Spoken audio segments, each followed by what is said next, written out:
नमस्कार दोस्तों, crime story channel पर मैं राजेश आपका स्वागत करता हूं। दोस्तों, आज मैं आपको अपराध की जिस वारदात के बारे में बताने जा रहा हूं, वो वारदात जगदीशपुर उत्तर प्रदेश में हुई थी। तो चलिए दोस्तों, जानते हैं इस वारदात के बारे में। कानपुर से घाटमपुर जाने वाले मार्ग पर एक कस्बा है पतारा। इसी कस्बे के जगदीशपुर में राम अवतार पांडे का परिवार रहता था। उनके परिवार में पत्नी सुधा के अलावा एक बेटा गौरव तथा बेटी सपना थी। प्राइवेट नौकरी कर गुजर बसर करने वाले राम अवतार एक स्वाभिमानी व्यक्ति थे। उनकी आर्थिक स्थिति भले ही सामान्य थी, लेकिन वो अपने उसूलों से समझौता कभी नहीं करते थे। इसी कारण वो जिद्दी पांडे के नाम से भी जाने जाते थे। राम अवतार की बेटी सपना बेहद सुंदर थी। वो पतारा के शक्तिपीठ कॉलेज से बीए की पढ़ाई कर रही थी। राम अवतार पांडे सपना को उच्च शिक्षा दिलाना चाहते थे ताकि उसे अच्छी नौकरी मिल सके। सपना जिस कॉलेज में पढ़ती थी उसी में रायपुर का रहने वाला राज कपूर भी बीए कर रहा था। कॉलेज में अक्सर मुलाकात होने से सपना की राज कपूर से दोस्ती हो गई।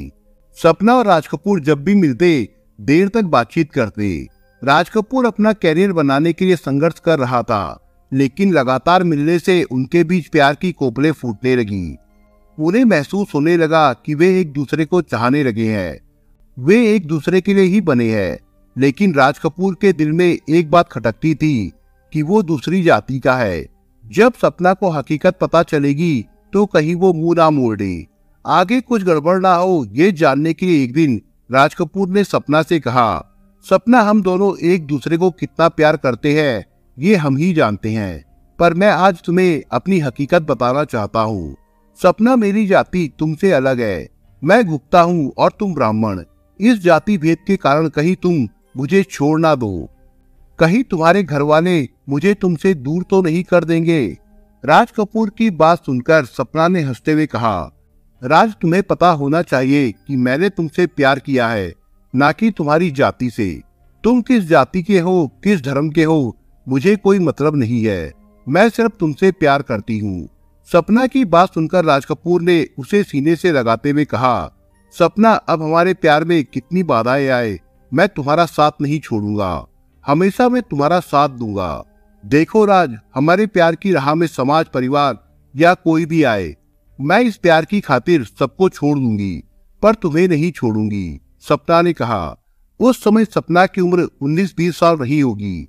राज कपूर की उम्र भी लगभग उतनी ही थी। राज कपूर गबरू जवान तो था ही, खाते पीते घर का होने के साथ साथ खूबसूरत भी था। शायद उसकी खूबसूरती पर ही सपना फिदा हो गई थी। प्यार हुआ तो दोनों के बीच शारीरिक संबंध भी बन गए। कॉलेज के साथियों को राज कपूर के प्यार की भनक लगी तो किसी ने ये खबर सपना के पिता को दे दी। राम अवतार पांडे को बेटी के प्यार का पता चला तो वे परेशान हो उठे, क्योंकि बेटी से उन्हें इस तरह की कतई उम्मीद नहीं थी।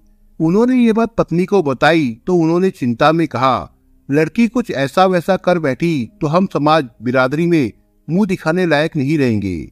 पति पत्नी काफी परेशान थे, जबकि सपना अपनी ही दुनिया में खोई थी। उसे इस बात की भनक तक नहीं लग पाई कि माँ बाप को उसकी प्यार की खबर लग गई है। उसे पता तब लगा जब राम अवतार पांडे ने अचानक उसके कॉलेज जाने पर रोक लगा दी। इससे सपना को समझने में देर नहीं लगी कि पापा को उसके प्यार वाली बात का पता चल गया है। सपना ने पिता के इस निर्णय के बारे में माँ से बात की तो उन्होंने कहा, सपना, तुमने जो किया है उसकी हम लोगों को जरा भी उम्मीद नहीं थी। माँ, मैंने ऐसा क्या कर डाला कि मेरी पढ़ाई बंद करा दी गई। तुमने जो किया है बेटी, उसका तुम्हारे पापा को सब पता चल गया है। तुम्हें घर से पढ़ने के लिए भेजा जाता था, ना कि किसी लड़के से प्यार करने के लिए। तुमने क्या सोचा था कि तुम बताओगी नहीं तो हमें पता ही नहीं चलेगा। तो ये बात है, आप लोगों को मेरे और राज कपूर के बारे में पता चल गया है। सपना ने बेशर्मी से कहा, माँ, राज बहुत अच्छा लड़का है। हम दोनों ही एक दूसरे को बहुत प्यार करते हैं। माँ के सामने ये कहते हुए तुझे शर्म नहीं आई? क्या हमने तुझे यही संस्कार दिए थे? आज भी हमारे यहाँ बेटियों के भाग्य का फैसला माँ बाप करते हैं। इतनी बेशर्मी ठीक नहीं। अगर तेरी इन बातों को तेरे पापा ने सुन लिया तो तुझे जिंदा गाड़ देंगे। माँ की बात सुनकर सपना की बोलती बंद हो गई। माँ सुधा ने सपना को काफी देर तक समझाया, लेकिन प्यार में अंधे प्रेमियों पर किसी के समझाने का असर कहाँ होता है। सपना पर भी नहीं हुआ। मौका मिलते ही उसने राज को फोन करके बता दिया कि उसके माँ बाप को उनके प्यार का पता चल गया है। सपना की बात सुनकर राज कपूर को जैसे सांप सूंघ गया। वो बुरी तरह से घबरा गया।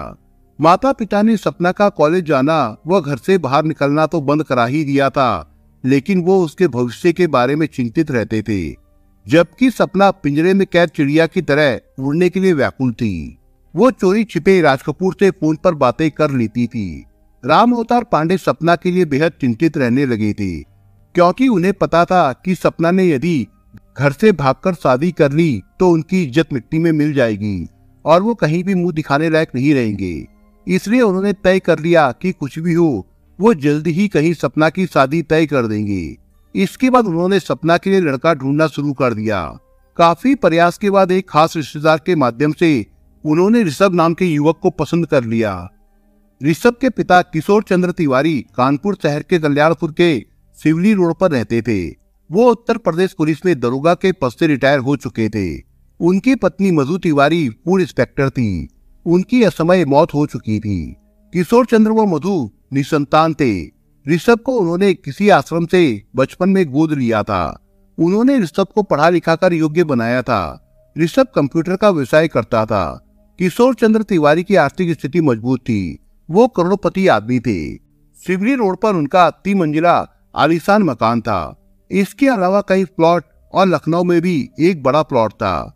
उनका बैंक बैलेंस भी अच्छा खासा था। इस पूरी प्रॉपर्टी का वारिस ऋषभ ही था। पत्नी की मौत के बाद घर संभालने वाला कोई नहीं था, इसलिए वो ऋषभ की शादी को ललायित थे। वो किसी सामान्य परिवार की ब्राह्मण लड़की को बहू बनाना चाहते थे। इसलिए जब राम अवतार पांडे अपनी बेटी सपना का रिश्ता लेकर आए तो उन्होंने रिश्ते को स्वीकार कर लिया। इधर सपना को जब पता चला कि उसके घर वालों ने उसका रिश्ता तय कर दिया है तो वो चिंतित हो उठी।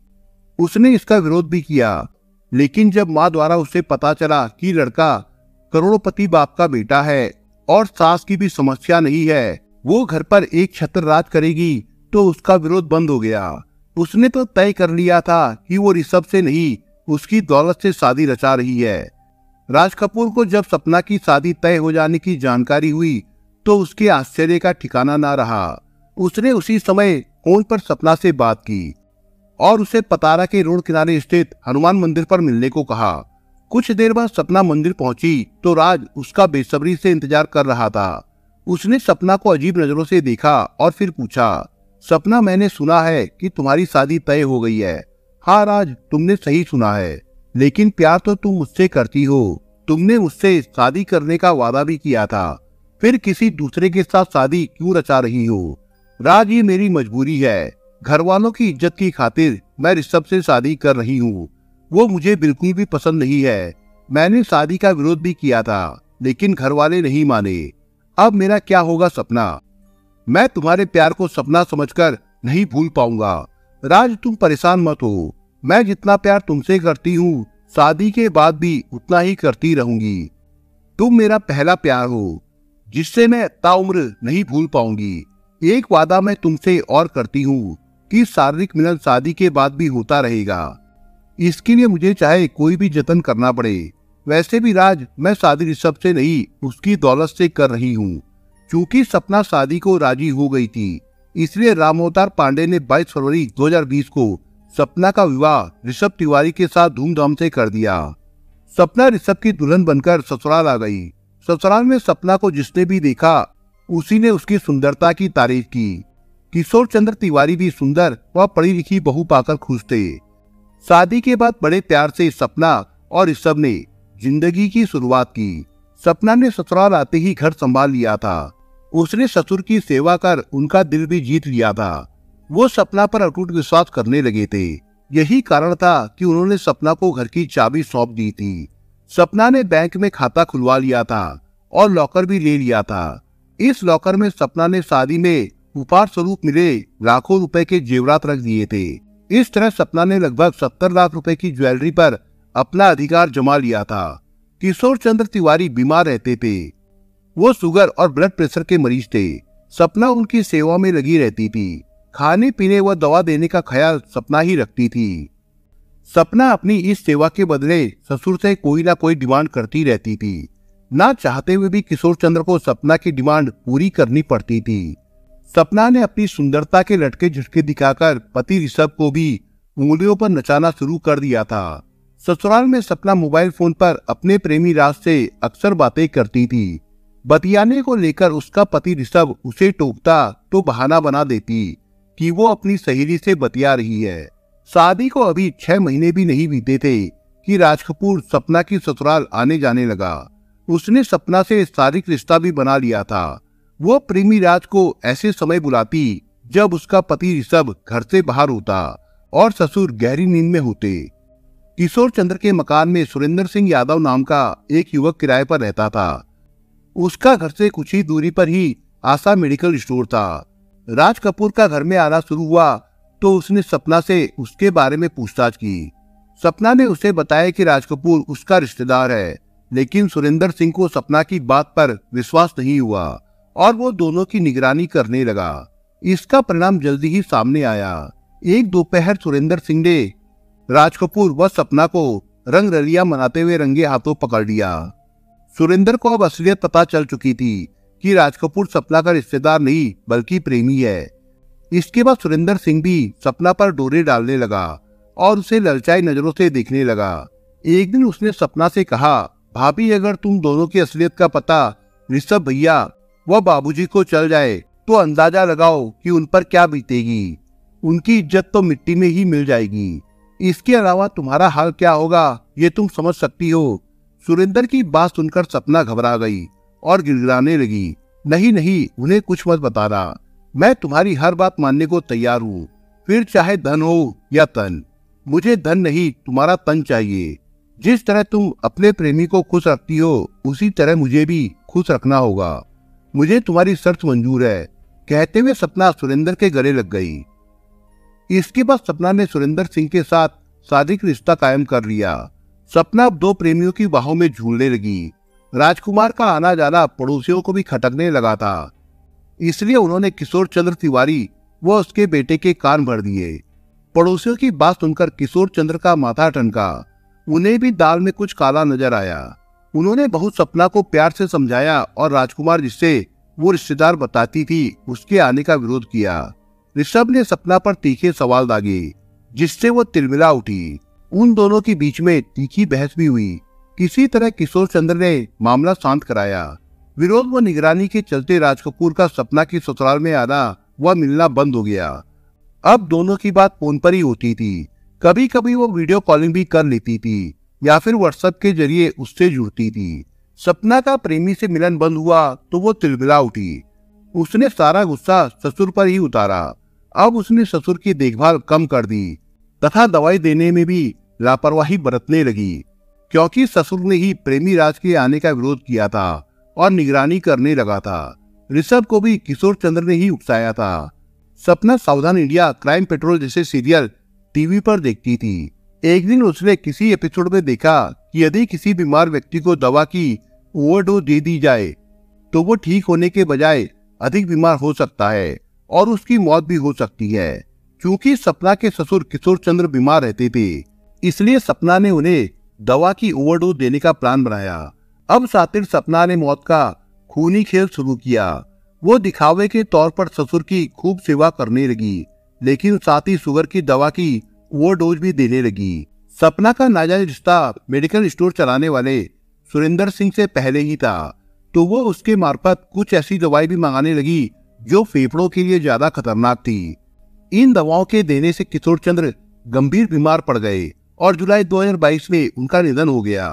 कोई जान ही नहीं पाया कि किशोर चंद्र की मौत कैसे हुई। सभी ने उनकी मौत को सामान्य मौत समझा। ऋषभ स्वयं भी पत्नी के षड्यंत्र से अनजान रहा। पिता की मौत से ऋषभ तो दुखी था, लेकिन सपना मन ही मन खुश थी। कुछ दिन घर में गम का माहौल रहा। उसके बाद सब कुछ सामान्य हो गया। सपना अब पूरी तरह से स्वतंत्र हो गई थी, इसलिए वो प्रेमी राज को फिर से घर बुलाने लगी। उसकी रंगरलियां फिर से शुरू हो गई। वो राज कपूर को उस दिन बुलाती जब ऋषभ लखनऊ या दिल्ली जाता था। इन्हीं दिनों सपना ने एक नया ड्रामा शुरू कर दिया। उसने ऋषभ से कहा कि वो मकान और लखनऊ वाले प्लॉट में उसे भी नॉमिनी बनाए। ससुर के खाते से मिलने वाली रकम में से आधा पैसा देने की डिमांड की, लेकिन ऋषभ ने उसकी कोई भी डिमांड पूरी करने से साफ इनकार कर दिया। अब प्रॉपर्टी को लेकर आए दिन ऋषभ और सपना में झगड़ा होने लगा। कभी कभी तो झगड़ा इतना बढ़ जाता कि दोनों में मारपीट तक हो जाती। एक दिन तो झगड़े के दौरान सपना ने यह भी कह दिया कि उसने शादी उससे नहीं बल्कि उसकी दौलत से की है। ये सुनकर ऋषभ का पारा 7वें आसमान पर पहुंच गया।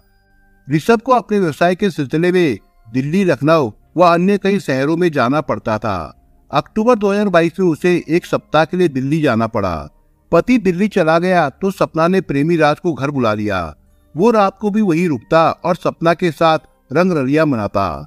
एक रात बिस्तर पर मिलन के दौरान सपना ने पूछा, राज, इस तरह हम कब तक लुका छिपी का खेल खेलते रहेंगे? क्या और कोई रास्ता नहीं है? एक रास्ता है, तुम ऋषभ को छोड़कर मुझसे शादी कर लो, पर मेरे पास दूसरा रास्ता भी है। सपना ने आंखें नचाई। वो क्या है? राज कपूर ने पूछा।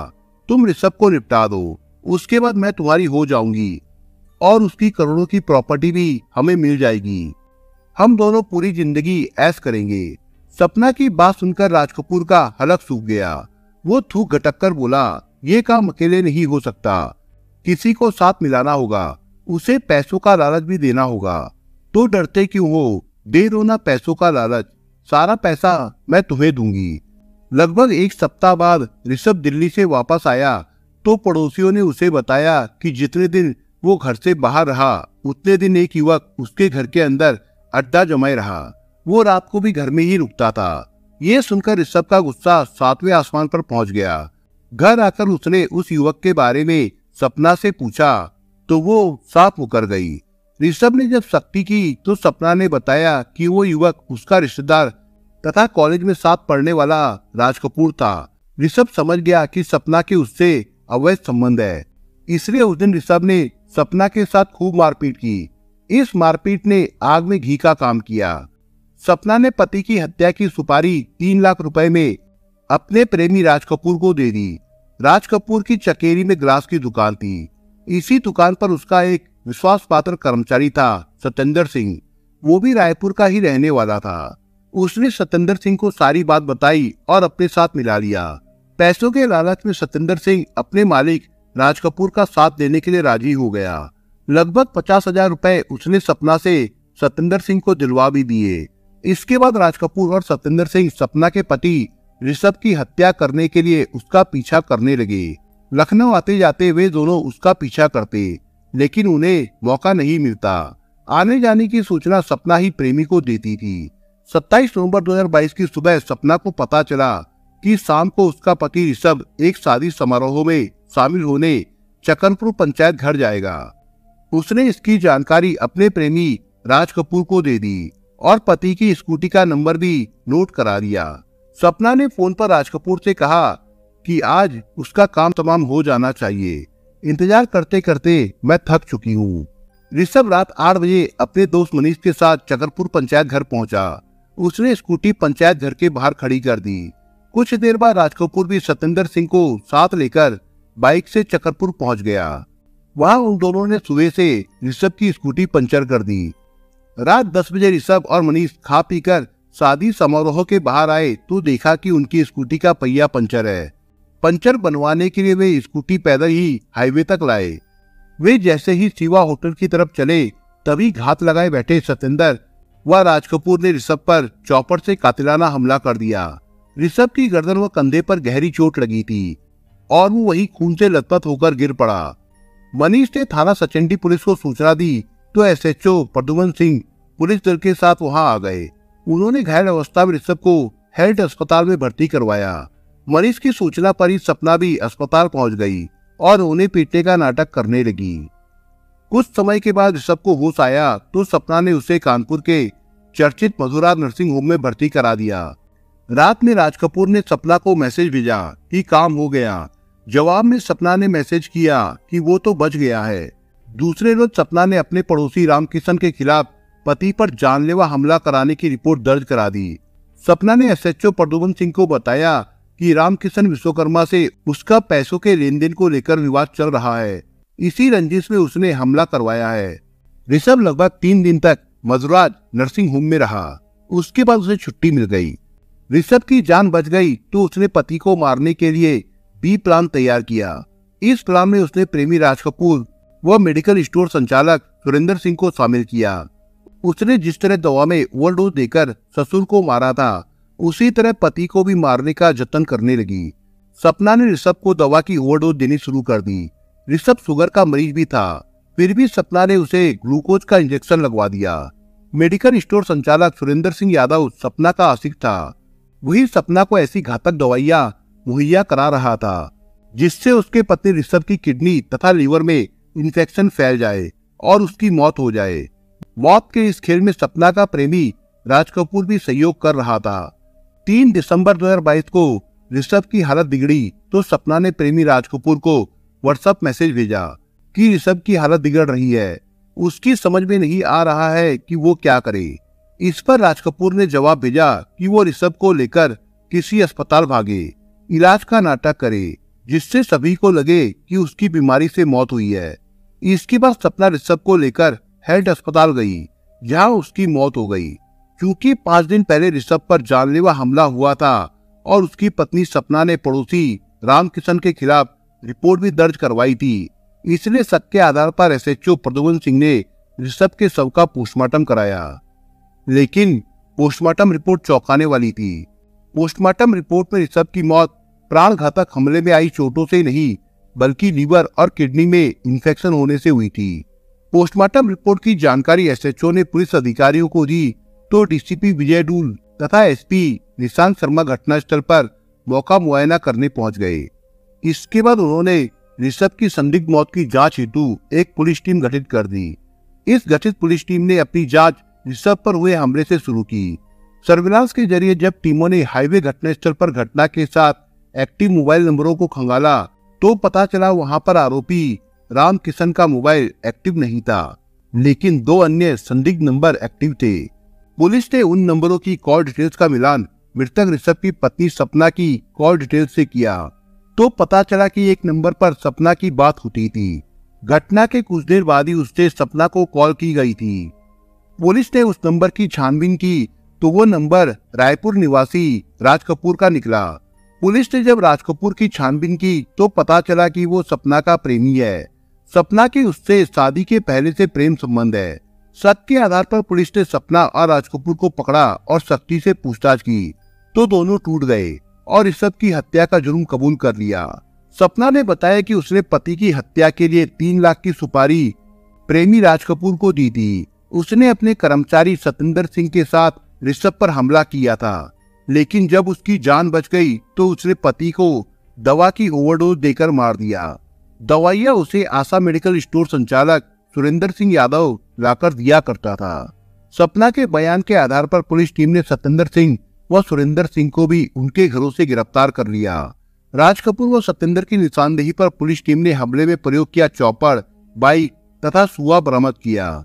एसएचओ प्रद्युम्न सिंह ने ऋषभ की हत्या का खुलासा करने तथा आरोपियों को पकड़ने की जानकारी डीसीपी विजय डूल को दी तो उन्होंने प्रेस वार्ता आयोजित कर ऋषभ की हत्या का खुलासा किया। क्योंकि आरोपियों ने हत्या का जुर्म कबूल कर लिया था, इसलिए एसएचओ ने धारा 302 के तहत सपना, राज कपूर, सतेंद्र सिंह व सुरेंद्र सिंह के खिलाफ रिपोर्ट दर्ज कर उन्हें विधि सम्मत गिरफ्तार कर लिया। 10 दिसंबर 2022 को पुलिस ने सभी आरोपियों को कानपुर कोर्ट में पेश किया, जहां से उन्हें जिला जेल भेज दिया गया था। दोस्तों, आप अगर चैनल पर नए हो तो आप चैनल को सब्सक्राइब करने के साथ कमेंट बॉक्स में इस कहानी के बारे में अपने विचार जरूर लिखिएगा। मिलता हूं एक नई कहानी के साथ, तब तक के लिए अपना ख्याल रखिएगा। धन्यवाद।